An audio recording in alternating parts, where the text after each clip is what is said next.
everybody, welcome or welcome back to my channel. My name is Novella. Today is my 1-year anniversary of my BookTube channel, and you're all invited to the party. I have 6 wonderful interviews for you with my favorite BookTube channels, and I hope you will enjoy them too. So stick around, like, subscribe if you haven't done already. For every interview, I will post a new video because otherwise it would be way too long. My first guest is one of my heroes. Yeah, let's say it like that. It is Olly from Criminolly. He is a good friend and I really enjoy his channel. I love his enthusiasm and he was very patient with me because we chatted for at least 15 minutes, and then I realized that I forgot to push the record button. So yeah, that's how well it went. But anyway, enjoy our interview, and I see you in a little bit. I'm sorry, we do it again. Sorry. Hi, Olly. So I have to be honest, we did a whole chat and then I forgot to push record. Oh. So we were talking for at least 15 minutes. So I'm so sorry. It's fine, don't worry. Hi, Olly. Thank you for being present. It's my 1st year anniversary, so thank you for being my guest. It's my pleasure, and congratulations on making it to a year. So channels don't manage to do that. It's hard work keeping the channel going. So congratulations on making it to a year and keeping your channel as fresh and interesting as it is. Thank you. Well, when you start a channel, you want to talk about books, but after a while you realize it's not that easy because you constantly have to think about new content. And are the books, like for me, for instance, are the books available still available in English? It's not that easy when you have to bring content every single day. How do you do it mostly? So I have like a very set structure to my videos. So on certain days I know what video I'm going to be doing. And some of them are easy. So like tag videos, they're easy because there's always tags floating around that you can do. Like on a Saturday I do like a wrap up of what I've read. So that's easy. And then the reviews, I'm always reading stuff. So I try and do 2 reviews a week. And that would typically just be what I've read recently. And if I ever have a gap in that I haven't read anything that week that I particularly want to talk about or feel I've got enough to say about to fill a video, then I'll look back through books I've read over the last few months and look at one of those instead. The ones that are more difficult are like on a Monday and Friday, I don't have a particular thing I do in those videos. So they tend to be like monthly wrap-ups or TBRs or top 10s or whatever. So those sometimes do need a bit more thought. But yeah, generally speaking, I've managed to keep coming up with ideas so far. And you record them. Yeah.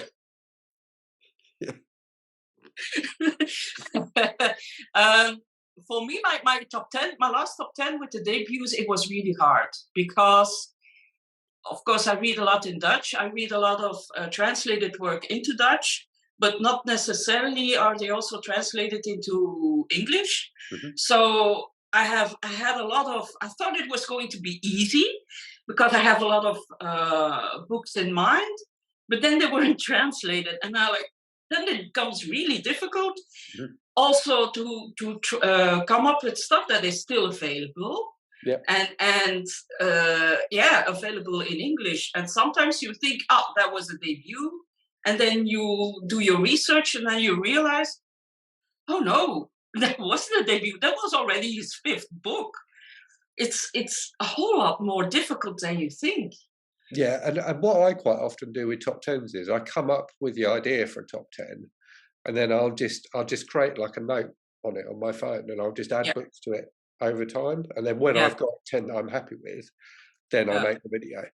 It's not always like that, but that can be a good way of doing it, because you're right, it can be difficult, and I'm always conscious you've got more of a challenge because you're talking about, as you said, a lot of the books that you read until recently were not in English, so you haven't necessarily got that kind of back catalogue of stuff to pull on.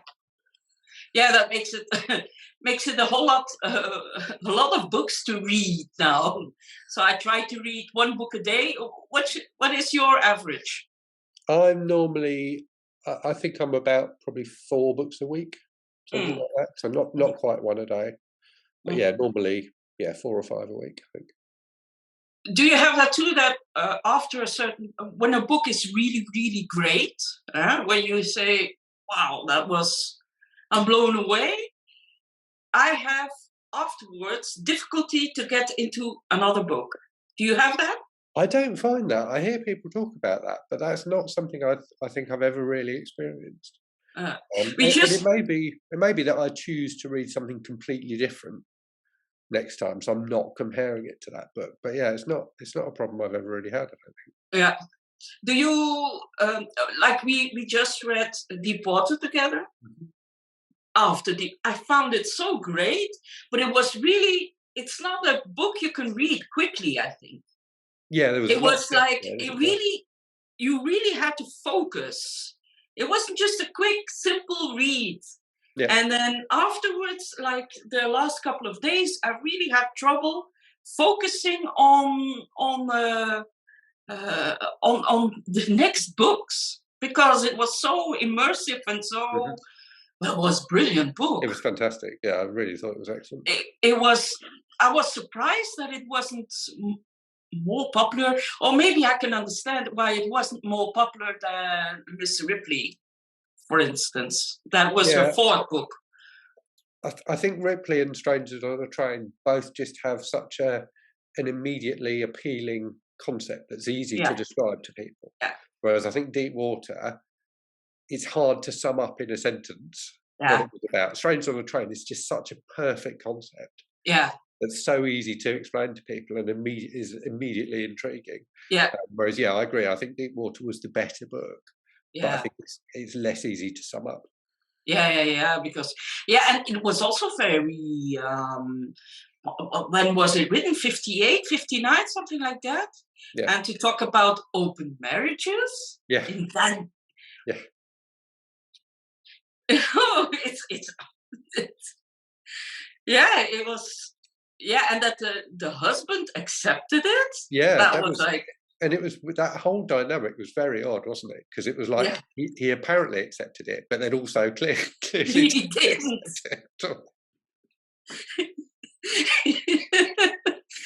But that's something you can sometimes read books that are written in the 40s, 50s, 60s, and that feels so fresh. Yeah. And sometimes you think, well, the quality was often better in the sense that it was less formulaic than we have now, I think. Yeah. I think a lot of authors are forced into a sort of formula where, fantasy writers, they always have to write with a whole series in mind, because people expect series. And when you are a thriller author, now also you come up with a detective, and you have to write at least 20. Yeah.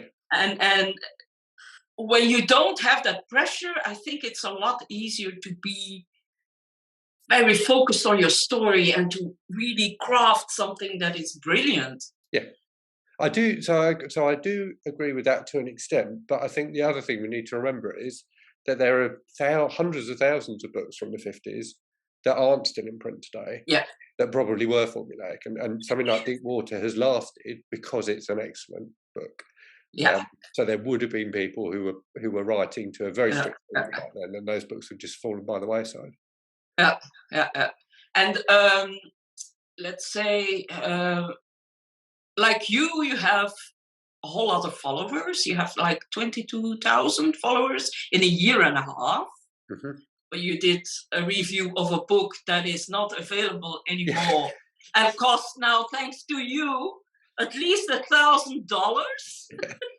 That is very strange, and you know, the success of that video was purely down to luck and the vagaries of the algorithm. But I've got no idea why the algorithm latched onto that video and why it did so well.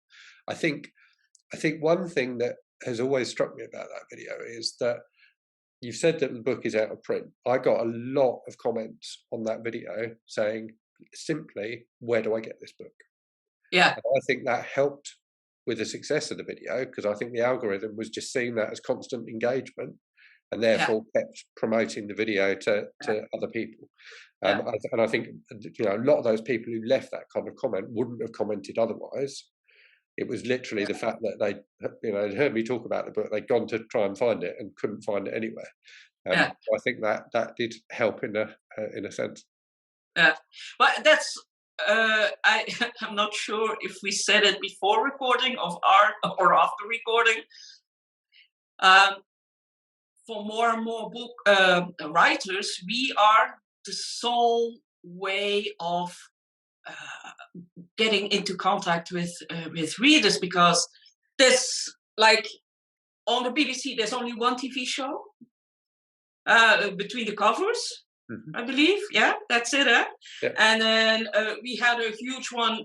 Well, not huge, but we had one on the Dutch TV that was for Dutch and viewers and Flemish viewers like me in Belgium. But that has disappeared, so there's nothing more on TV. We used to have a very good radio program that was mainly focused on nonfiction. Gone. And yeah, nobody reads newspapers anymore, so it becomes a whole lot more difficult for authors to get in touch with their audience. Yeah, and I think that's kind of an evolutionary thing, isn't it? That as social media and, you know, places like YouTube have grown, one of the things that appeals to people on them is, you know, is people like us, just regular people talking about things that interest us. And, you know, for us it's books, but there are channels about everything. And I think that has probably led to a decline in the popularity of more formal programs with, you know, quote unquote experts talking about things, because people tend to turn to people they've grown to know on YouTube, and you know people watch our videos and get to know what we like and get to know where the overlaps are with what they like. And you build it's a way of building a relationship with a reviewer that you probably wouldn't be able to do with a you know, in a newspaper, you know, review column. And I think we probably to an extent contributed to the death of, you know, newspaper reviews and things like that, because people increasingly turn to like amateurs like us to get information. Okay, that's it, Olly. Thank you for joining me on my Zoom party. My pleasure, and congratulations again. Hoping to see a lot more from your channel. I continue to really enjoy your videos, so thank you. Thank you, and I do the same for you. Although I rarely read your books, no, more and more I read horror because I really like it. I think the genre is really great, but you really need to read Jacqueline Hartman book, I Who Have Never Known Men. You really have to read that one. You'll love it. Thank you, and talk to you later. Bye-bye. Happy anniversary.